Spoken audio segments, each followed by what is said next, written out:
പുതിയൊരു വീഡിയോയിലേക്ക് എല്ലാവർക്കും സ്വാഗതം. ഒരു 5 മിനിറ്റ് പോലും വേണ്ട ഈ ഒരു സ്റ്റാർ ഉണ്ടാക്കാൻ വേണ്ടി. മാത്രമല്ല ഏത് കൊച്ചുകുട്ടിക്കും തയ്യാറാക്കാൻ പറ്റുന്ന എളുപ്പമുള്ളൊരു മെത്തേഡാണ്.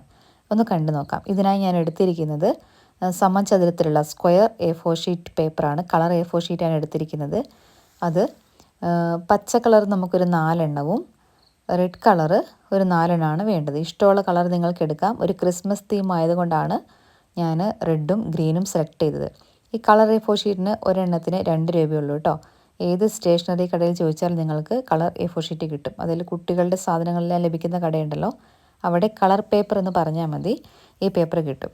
അപ്പോൾ ഇതിൻ്റെ ഫോൾഡിംഗ് എല്ലാം വളരെ ഈസിയാണ്. നിങ്ങൾ കണ്ടിട്ടുണ്ടാകും. ഒന്ന് ചതുരത്തിൽ മടക്കി ഇതേപോലെ ത്രികോണ ഷേപ്പിൽ മടക്കി എടുത്തു. കണ്ടില്ലേ? ഇത്രയും മടക്കുകളേ വന്നിട്ടുള്ളൂ.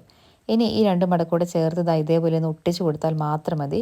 ഇത്രയേ ഉള്ളൂ നമ്മുടെ folding and paste technique.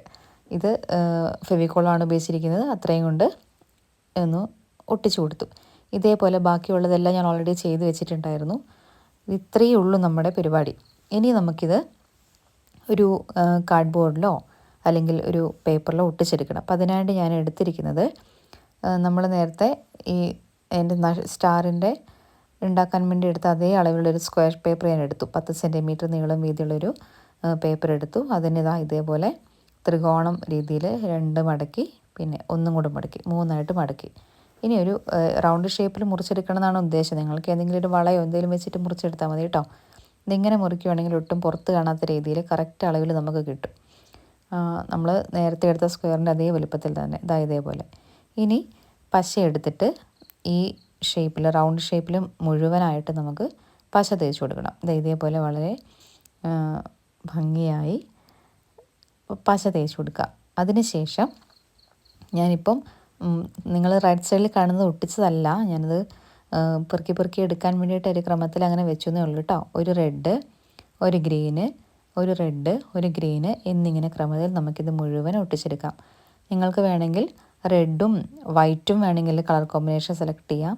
Christmas theme ആയതുകൊണ്ട് ഈ ഒരു തീം വന്നത്. നിങ്ങൾക്ക് ഇഷ്ടമുള്ള കളർ സെലക്ട് ചെയ്യാം. ഇത് പ്രത്യേകിച്ച് നമുക്ക് ഭിത്തിയിലേക്ക് ഒട്ടിച്ച് വെക്കാനൊക്കെ ആയിട്ടാണ് നല്ലത്. ഇനി ഹാങ് ചെയ്യാനും നല്ലതാണ് കേട്ടോ. ഇനി വേണമെങ്കിൽ ഇതേപോലത്തെ 2 എണ്ണം ഉണ്ടാക്കി അപ്പുറം ഇപ്പുറയും ഒട്ടിക്കുവാണെങ്കിൽ ഒരു 3D ലുക്കിൽ കിട്ടും. ഇതിപ്പോൾ എൻ്റെ ഒരു സൈഡിൽ പ്ലെയിനാണ്. ഈ ഒരു സൈഡ് മാത്രമാണ് സ്റ്റാറിൻ്റെ ഒരു ഷേപ്പിൽ നമുക്ക് കാണാൻ കഴിയുക. അതിൻ്റെ മറുഭാഗം പ്ലെയിനാണ്. അപ്പോൾ ഇതേപോലത്തെ 2 എണ്ണം ഉണ്ടാക്കി അപ്പുറം ഇപ്പുറം ഒട്ടിക്കുവാണെങ്കിൽ ഹാങ് ചെയ്യുമ്പോഴും സൂപ്പറായിരിക്കും. ഇനി ഇതിനകത്ത് കുറച്ച് ഡെക്കറേഷൻ പണിയൊക്കെ ചെയ്തെടുക്കുകയാണ് ചെയ്യുന്നത്. ഇതിൻ്റെ ബാക്ക് വശം കണ്ടില്ലേ? ഇത്രയേ ഉള്ളൂ. അപ്പോൾ ഇതേപോലെ 2 എണ്ണം നിങ്ങൾ തയ്യാറാക്കി ഒട്ടിക്കുവാണെങ്കിൽ അടിപൊളിയാണ്. ഇത്രയേ ഉള്ളൂ നമ്മുടെ സ്റ്റാർ. ഇനി ഇതിനകത്ത് ഞാൻ ചെയ്തിരിക്കുന്നത് 5 രൂപേൻ്റെ സ്റ്റിക്കർ സ്റ്റാറുകളാണ് കിട്ടുക. കുറേ ഉണ്ട്. അതിങ്ങനെ പെറുക്കി വെറുതെ എൻ്റെ സൈഡിലൂടെ ഒട്ടിച്ച് കൊടുക്കുകയാണ് ചെയ്തത്. അപ്പോൾ ലൈറ്റെല്ലാം വരുമ്പം ഒരു ഗ്ലിറ്ററിങ് ഉള്ളതുകൊണ്ട് നല്ല രസമാണ്. അതങ്ങനെ ഒട്ടിച്ച് കൊടുത്തു. അപ്പം എങ്ങനെയുണ്ട് ഫൈനൽ ലുക്ക്? നിങ്ങൾക്ക് ഇഷ്ടമായോ? എല്ലാവരും ചെയ്ത് നോക്കിയിട്ട് നിങ്ങളുടെ അഭിപ്രായം കമൻറ്റായി രേഖപ്പെടുത്തണേ. ഒപ്പം വീഡിയോ ഇഷ്ടപ്പെട്ടിട്ടുണ്ടെങ്കിൽ ലൈക്ക് ചെയ്യാനും മറ്റുള്ളവർക്കായി ഷെയർ ചെയ്യാനും മറക്കരുതേ. മറ്റൊരു വീഡിയോയിൽ വീണ്ടും കാണാം. താങ്ക്